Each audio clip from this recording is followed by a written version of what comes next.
Yo, dude, what's up? What's going on, man? What's Boss Man got you doing? I'm just doing some sketches. I'm looking at some ideas.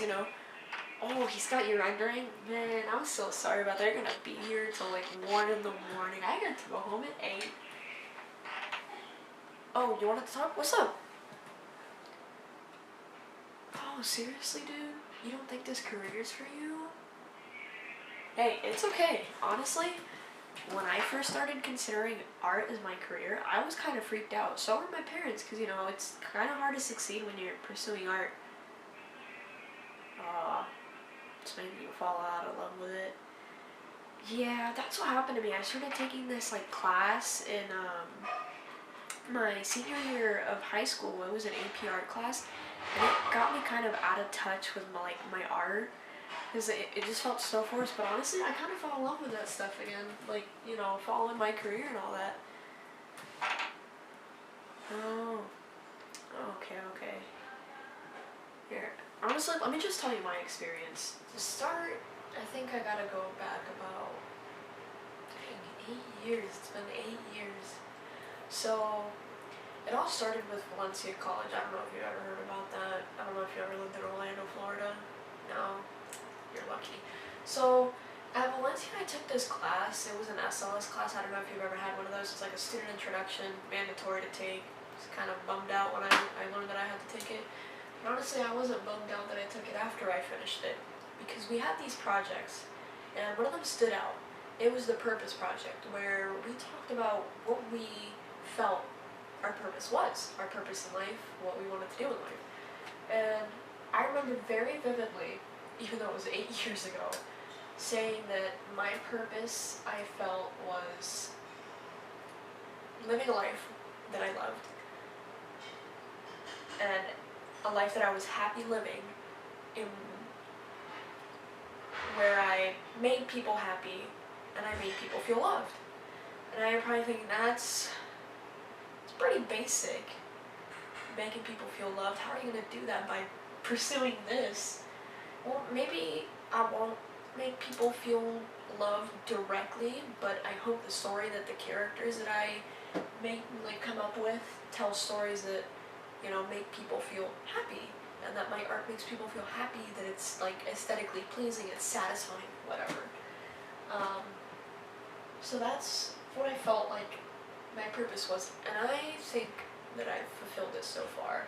I wouldn't trade art for anything in the world, because it's just another way of expressing your feelings, and it's like no other. So yeah, there was that SLS class, and then at Valencia I actually got my associates in arts. I went to Valencia for 2.5 years. Could have been 2 if I hadn't worked at McDonald's, because that was an experience. I worked at McDonald's for 4 years, but I got my associates, and then while in Valencia I actually figured out what career I wanted to pursue, because I was kind of lost when I started Valencia. I realized that I wanted to be a concept artist. And you're probably thinking, why such a specific career? Why not just say I want to pursue some art? Why not just say I want to animate? Well, because I would love to do those two, but I want to start at the base of everything. I want to start at the creation of the animations and the creations of the video games. And looking into the salary and the chance for advancement in my career, I was like, I don't go there. It was, if I love it and it's gonna be successful, I'm gonna go there. But the other thing that really ticked me off to follow this career was I was always in love with the franchise Naughty Dog.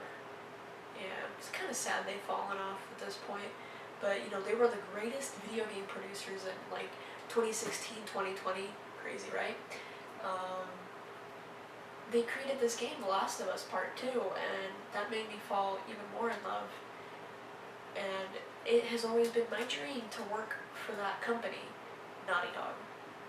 Now, I may not be working there right now, but I know that if I just stick here for a couple more years, and I produce things like no one's ever done before. They will have their eye on me. I am hopeful that that will happen. But in the meantime, there was the transition to UCF. It was a little bit rough financially. Because, you know, when I was at Valencia, FAFSA covered everything. And when I mean everything, I mean like 200% of everything. It was 100% of my tuition plus 100% given back to me, which really helped in moving out, paying for my car, whatever. But financially, UCF stunted me a little bit. You know, my parents were never really the wealthiest. They weren't really able to help me with college, so I had to stick to financial aid.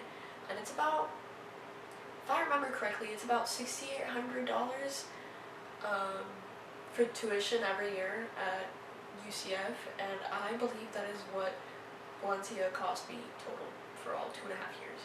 And I wanted to go for my bachelor's at UCF. My bachelor's in graphic design. So it was a little bit harder. I had that money coming in from McDonald's, which really helped, and I had already put a bunch into savings from my leftover FAFSA and my job. So my tuition, thankfully, I am not in student debt. It was all paid off by the time I was done with my bachelor's at UCF, and now we're here at my career. I, ended up pursuing that concept art.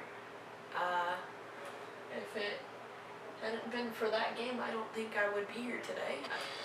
I did end up pursuing concept art. Obviously, if I hadn't, I wouldn't be here today.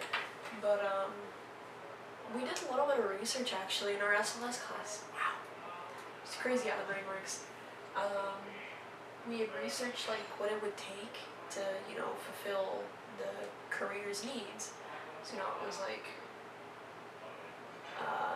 it's not oftentimes required to have like a bachelor's degree in arts, but it does like give you a boost if you want to get hired by companies. So that's exactly what I did. I think I gotta get back to this. You go back to your rendering and be sure to drink water. Don't get too tired. Don't get too into it. I'm gonna go back to sketching so I can leave. I can leave on time and I can get home and I can feed my cats. Yeah, so I'll just talk to you later, man. I'm gonna be at this desk. If you need me, just come to me.